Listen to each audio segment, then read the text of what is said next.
So here we are still setting some things up. Obviously, I am back on ticked off Southern Sledgehammer, and we are gathering for a respec. Uh, Second tree spec, so I think that's the one over here.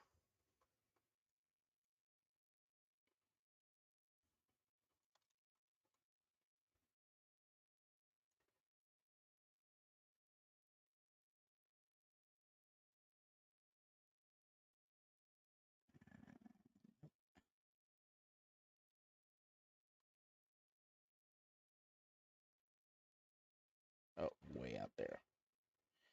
Okay, so first thing, give me, I'm actually still looking for the, because I know I did a build. I have elect, fire, elect, shield, elect, melee, invuln, Ian, shield.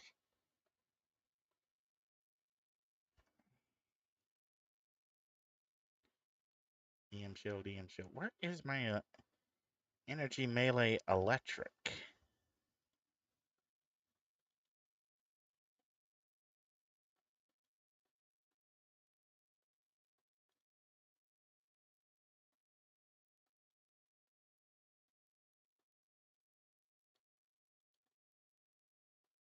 EM stone, Ken stone, energy elect. Oh, energy elect, R1 Bravo. Where what? Energy elect, R1. I think this is the right one.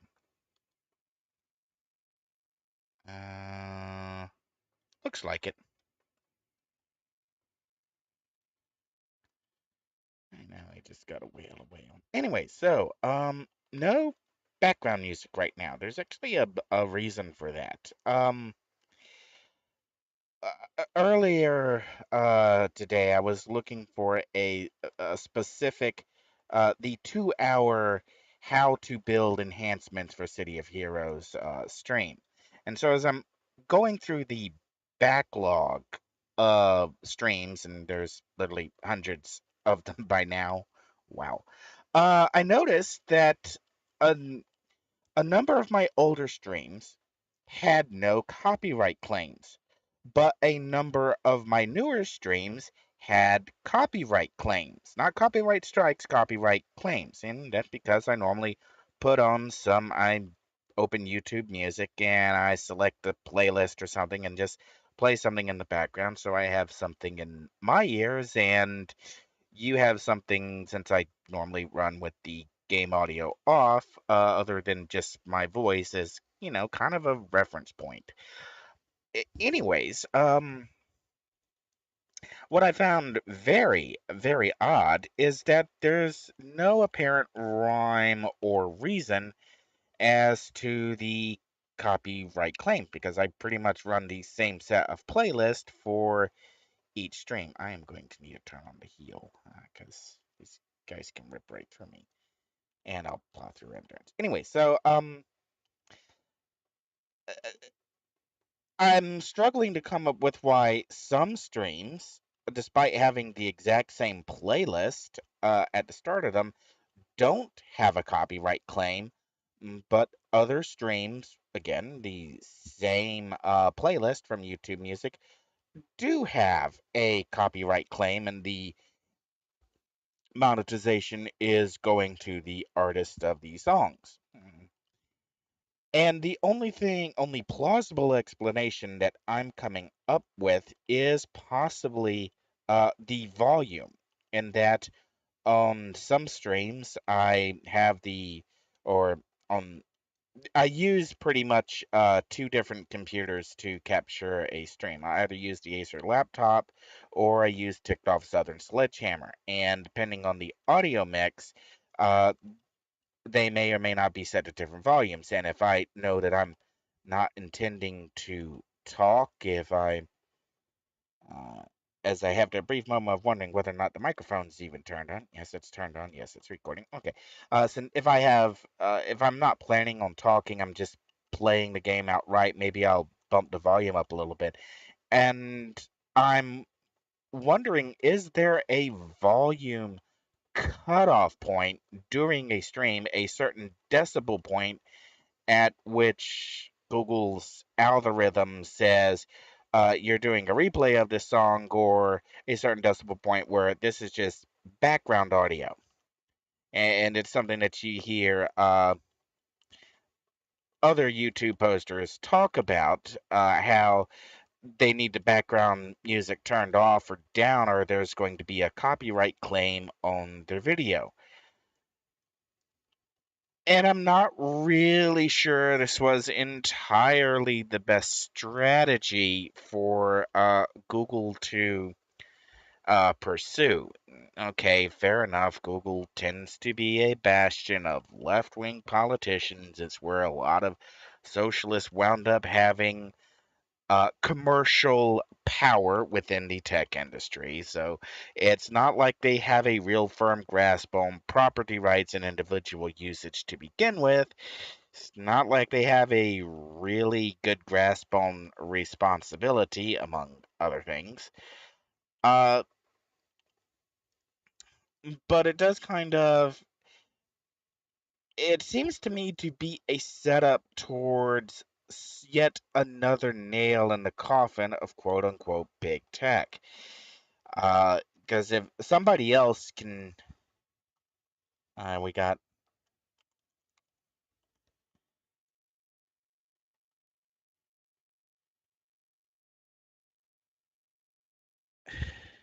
we're like 2/3 of the way through this, and somebody just popped in and said that they wanted to join. I mean, we've already done the hunt. We're doing the mission. Next up is the vines. That's really bad timing on someone's part, or really good timing. Take your pick. Anyways, um, the thing is, copyright. I think most sane people would agree that copyright law has been twisted and abused beyond this point. When somebody can lay claim to any advertising revenue that let's say you're like me, you do an average of a 1 hour, or okay, let's just call it an average of a 1 hour stream. And because there's one song, 3 minutes or less, 2 minutes, maybe less, 1 minute, 20 seconds of audio that you do not specifically own or have a license to play, then the owner of that few seconds, that relatively few seconds, can. Are we crashing out? What's going on here?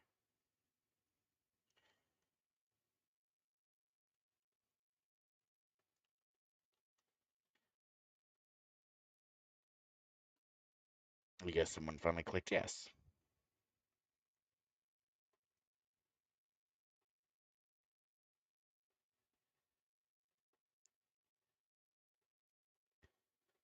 Let's hand the store off because I don't want it. Anyways, it's that seems kind of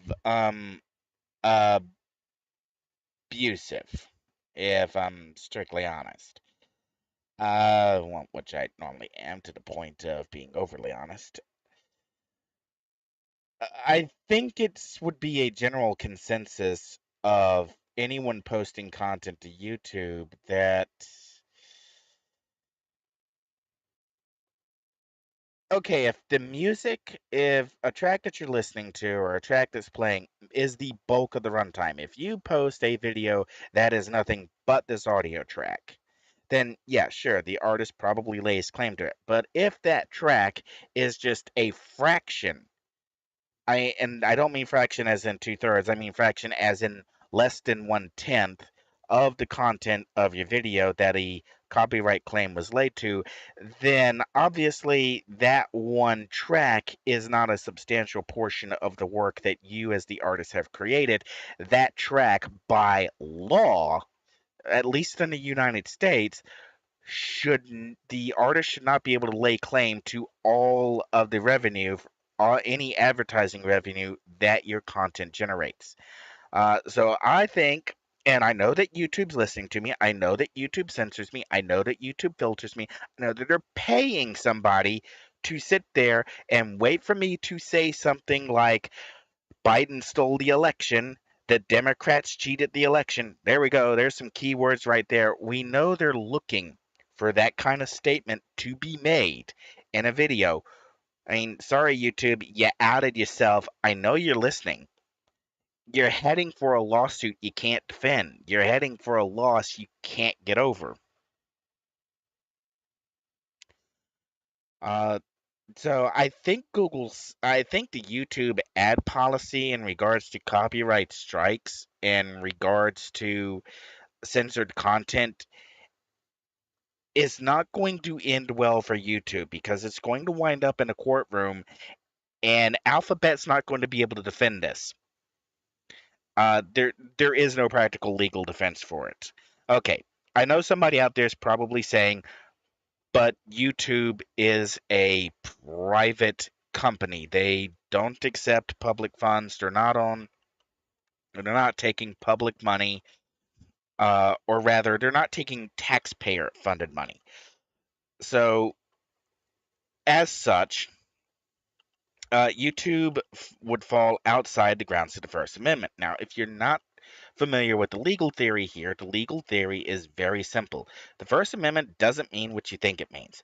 The First Amendment simply means that the government, as in the elected government, state and federal officials, cannot impinge upon your right as a citizen of the United States to express your opinion. The government cannot arrest you, the government cannot put you in jail.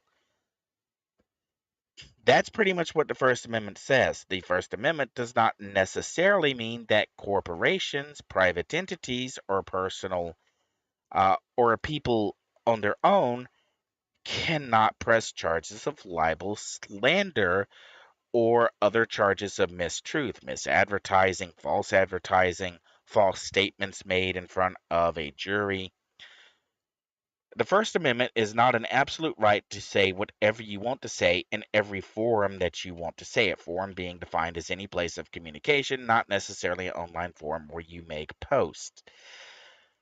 So, kind of keeping that in mind, that this is not a question of the First Amendment. This is not the question of a right of a person to say something that somebody else deems controversial on somebody else's platform. Rather, this is a different type of legal question. And hang on, they've got a quartz out and they're just ripping through me.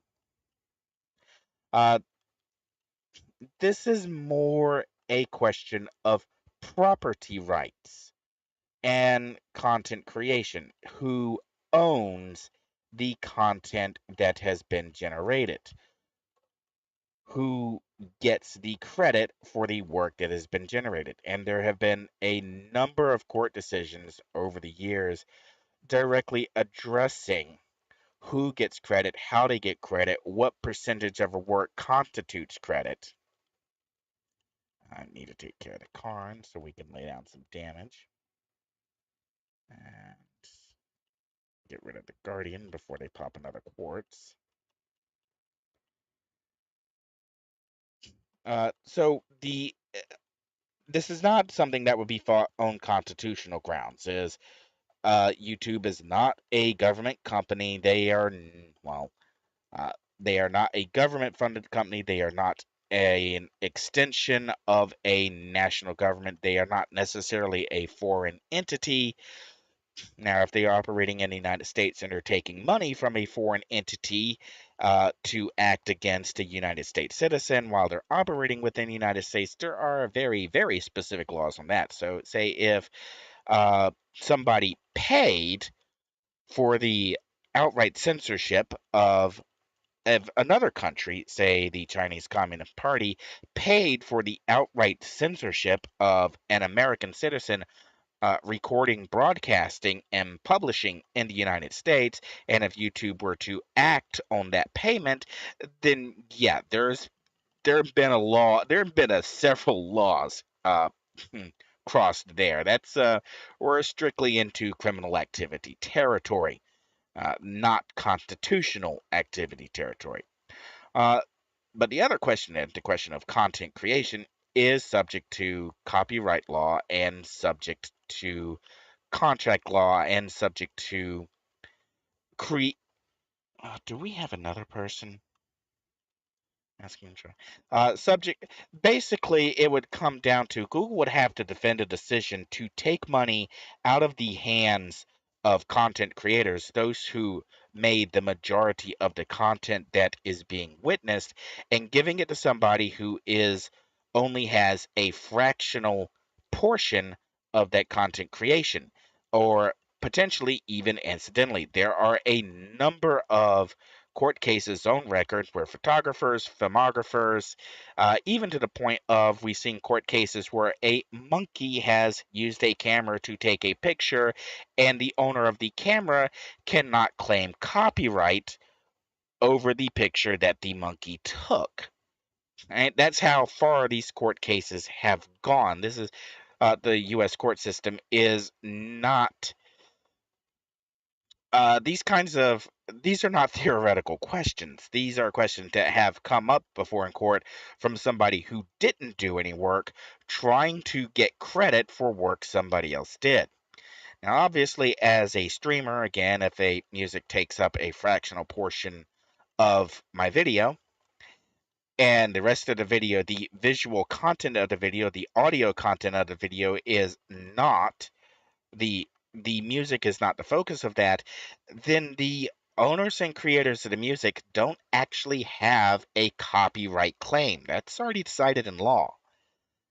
So, why is YouTube policy to demonetize videos for incidental music usage? And the short answer is because Google is afraid of the RAAA.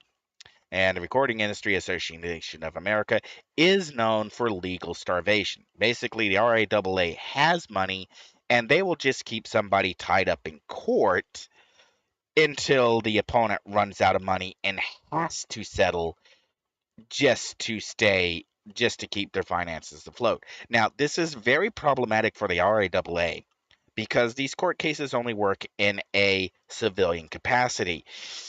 The problem here being that criminal activity, as in if you are doing something as a criminal action, takes priority over civil action. So if somebody was accused of committing criminal fraud or criminal theft, that is to say, stealing money, and that the action being charged, in this case, the use of copyrighted product, is the actual action of theft. You are taking money from a content creator and using incidental fractional portions to claim entirety of it. You're now actually into the legal realm of theft. Yeah, that's exactly. Yeah, no, I'm not. I'm not exaggerating. This is exactly where Google is effectively at with the current copyright strike or copyright claim policy. It is effectively theft of the work that the actual content creator posts. And it's like if a car mechanic is in a shop and a copyrighted song comes over the radio and is picked up on that mechanic's video. That's incidental fractional music. It cannot, as a point of law, be used as a copyright claim, at least in the United States. Now, this is not necessarily true for other countries which don't have the concept of fair usage and don't have, legally speaking, concepts of incidental usage or fractional usage.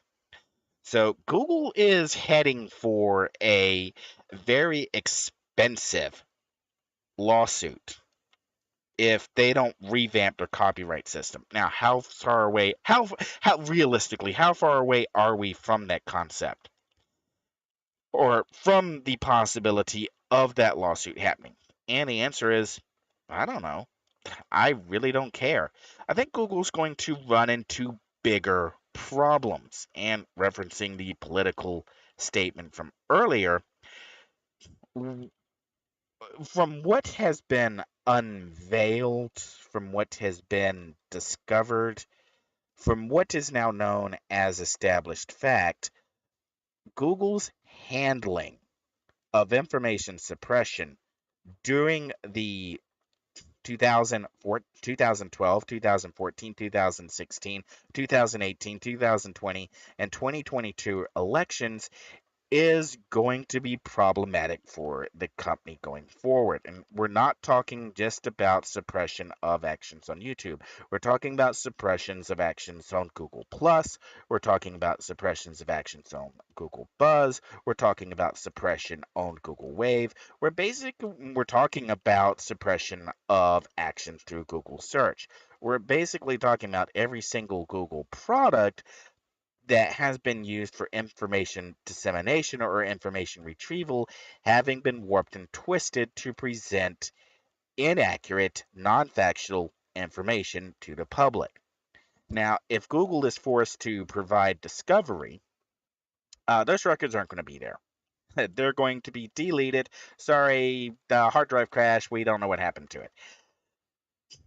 But that is the this is scale of the problem things where Google Google has a problem, and internally, externally, looking at the brain drain out of Google, the engineers who are leaving the company, the rise of Parler, the rise of Gab, the rise of alternatives, Elon Musk buying Twitter, looking at the changing landscape of social media itself, we're already seeing a direct, definitive reaction from Google. And talked about this in previous streams, where I've seen suggestions for channels in my feed that are based on things that I would have posted to Google Plus 5 or 6 years ago. Why is that appearing in my feed now? It's not attached to anything that I'm doing on my phone. Oh, wait, Google's taking some of those filters down and ceasing some of the more questionably legal activities. Why is Google doing that? Because Google is trying to, there's a scene in Scrubs where Dr. Dorian realized he's taken the wrong side of an argument, and he shuffles mid scene around to suddenly take the other side of the argument.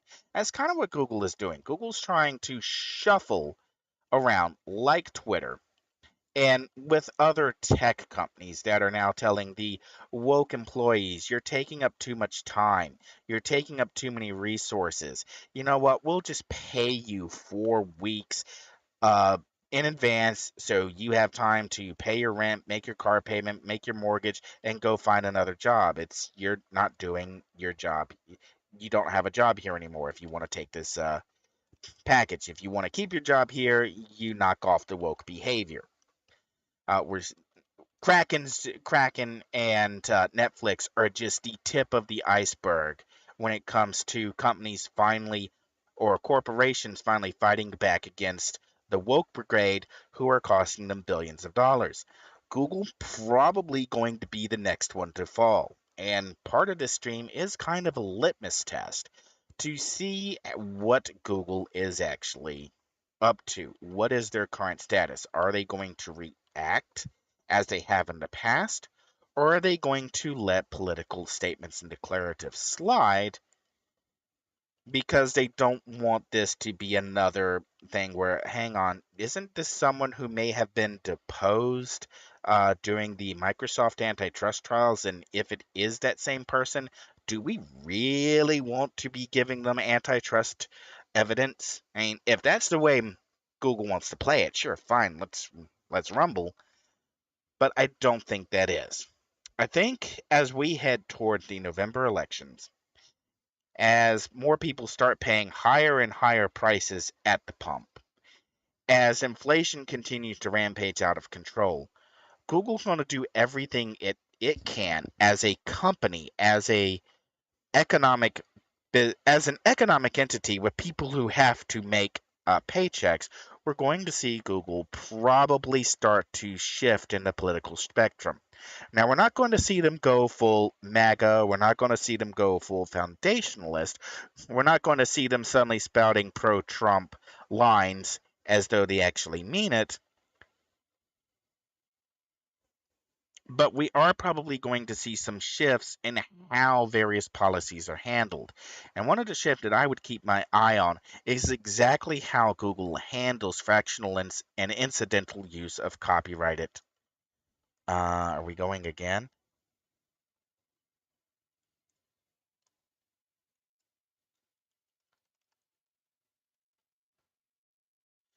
Uh, they're wanting to go again. I'm thinking, do I swap characters? Nah, we'll go. Okay, we're going for a different tree spec. So this will be interesting. I haven't planned on talking this long. Um, so anyways, kind of a litmus test, if you will, of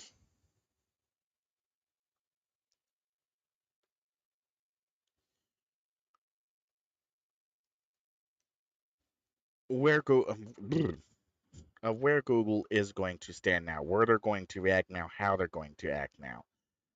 And part of this is the legitimate rise of competitors. It's do a quick search for video game streaming or streaming platforms, and there's now a couple other.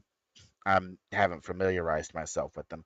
A couple other platforms. If I say bring up tools, settings. Okay, if I do stream and I do service. Okay, since I'm in the middle of a stream, I can't actually change and look at these services. Uh, OBS supported services. OBS supported streaming services.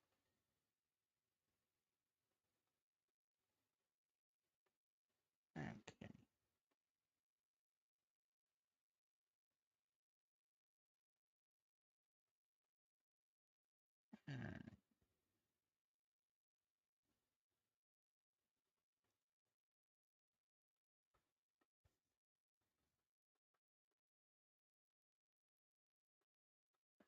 Let's surround streaming.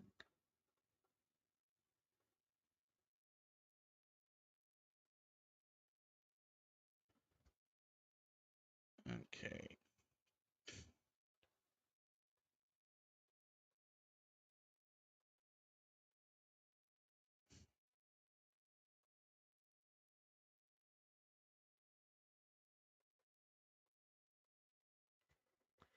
OBS streaming targets. We haven't actually started yet, have we? Oh, wait. Why does it keep giving me the star?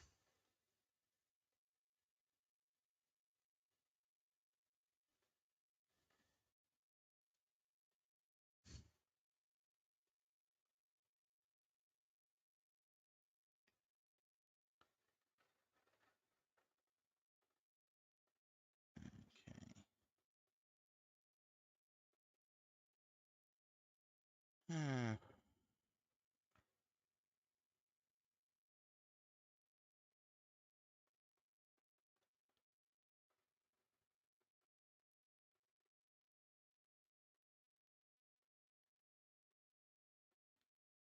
Uh,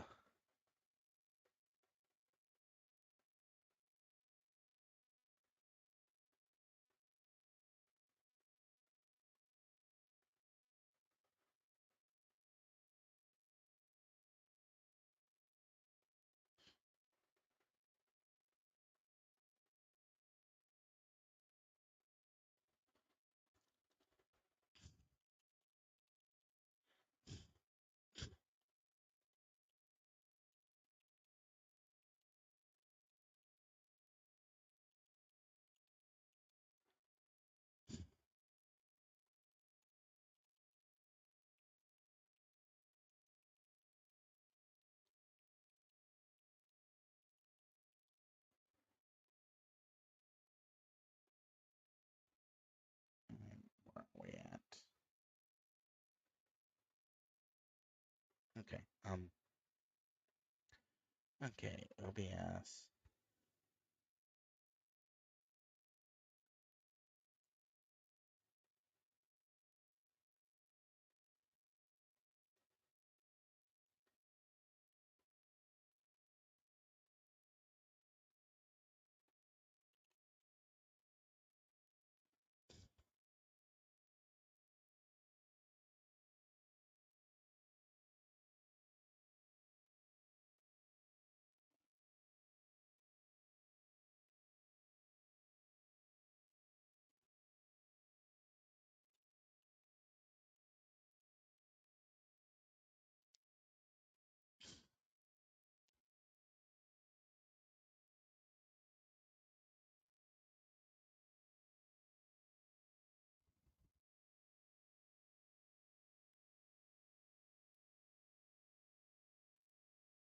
This is.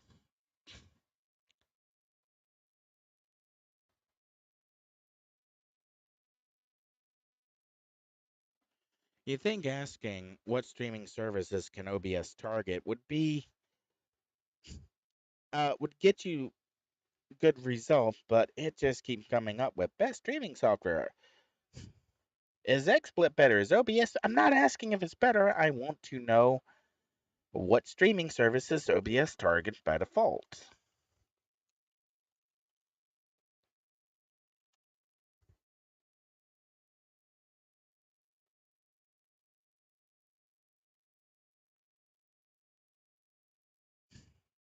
Without having to stop the stream and check that way.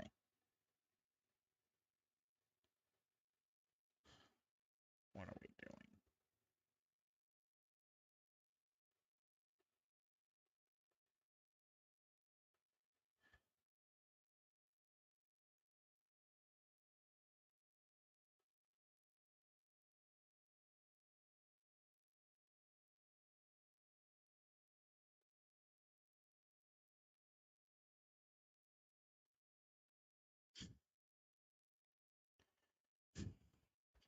So are we starting this or?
It's a little spooky that I know exactly where to go look. Oh, he terrorized me.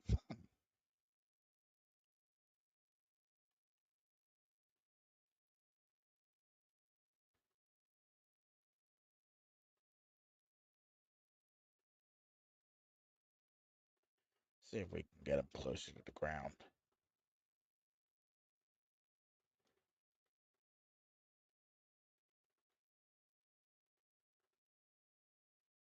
So that our incarnate pets come out. Don't have any incarnates.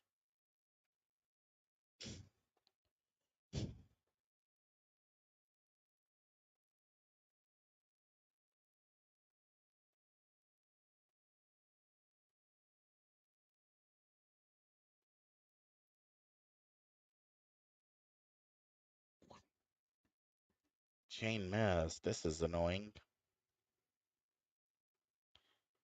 Can I do anything about it?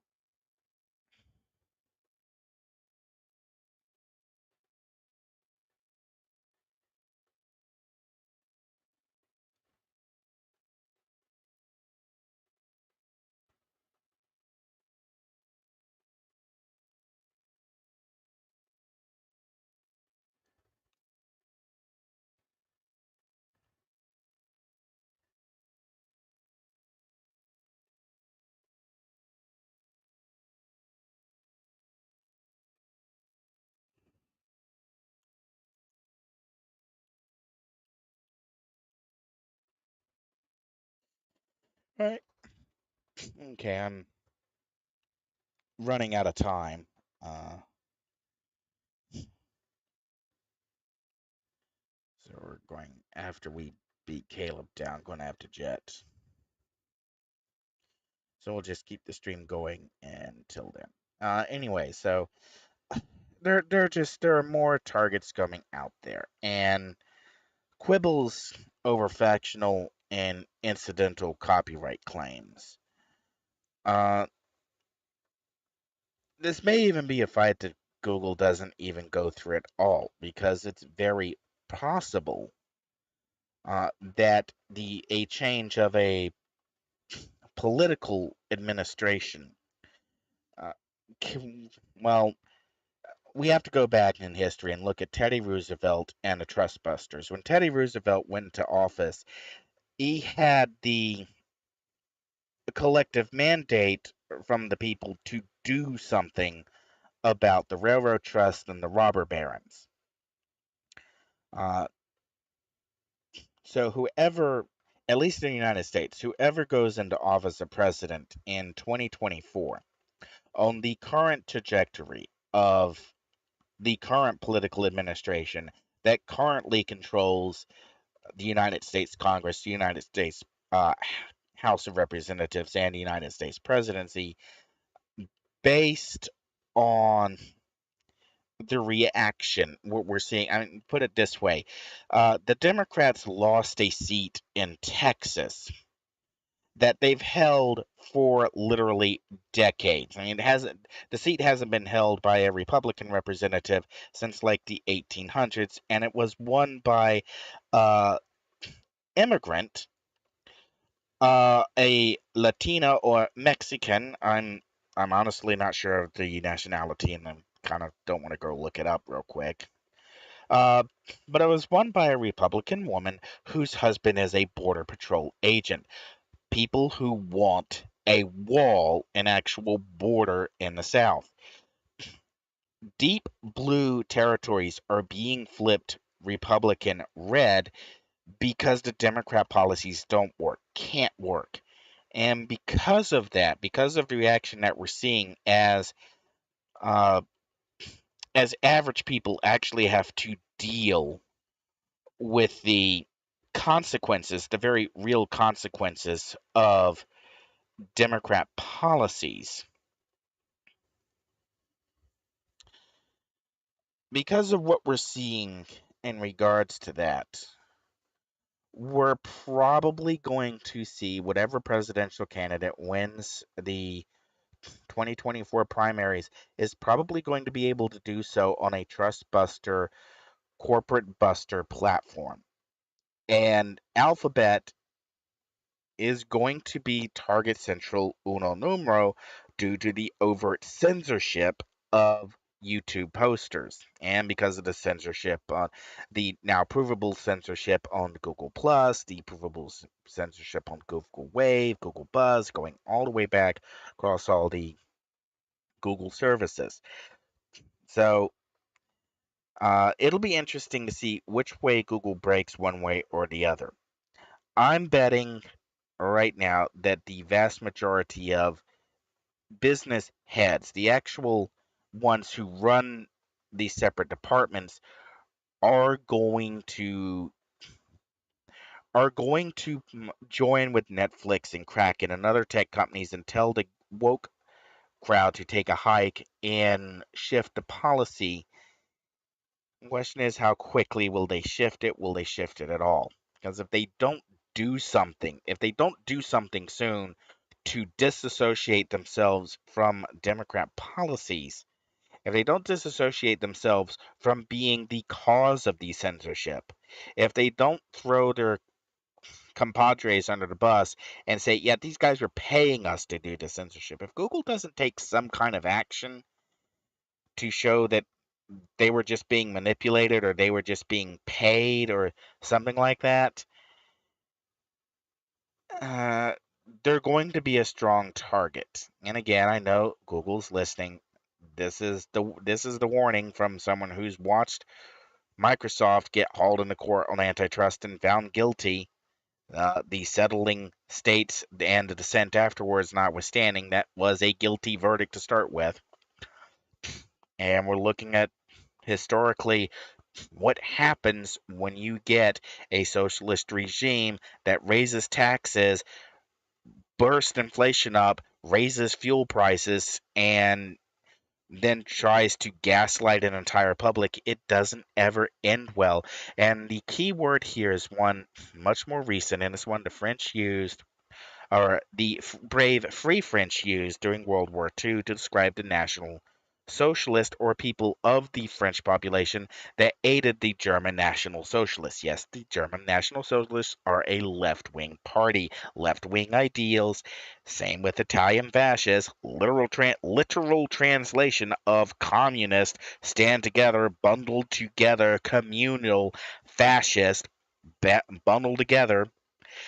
Little translation of the concept and ideology. No, fascism is not a right wing ideology. Italian fascism is a left wing ideology. Newsflash here. But everyone who helped the fascist, the socialist, the communist regimes, there was a word that the French had for those: collaborator. And the brave Free French were known to execute collaborators on the spot. Now, okay, fine. We've probably should have progressed beyond the point where collaborators are taken out and summarily executed into town square. We probably haven't progressed past the point where collaborators of a regime that is out to declare war against a country won't be thrown in jail and have their resources frozen and then redistributed as spoils or auctioned off to the states where those resources are at. So that's the very real risk that Google runs, is the phrase collaborator, if it could be applied to Google for cooperation with the Democrat Party or with a nation that is in opposition to the United States, that's a very dangerous political territory for Google to be in. So maybe I'm the canary in the coal mine. We'll see how Google responds to this, if they even react to it. Again, since they already screwed up and let me know for a fact that they were censoring and they were filtering my content, I am very morbidly curious to see whether or not they respond to this at all, or if they decide that, let's not do the Streisand effect. Let's not try and hide something, because hiding it's going to cause more attention than not hiding it. I'm Aurian Archive, and we'll see what happens. I'll catch you later.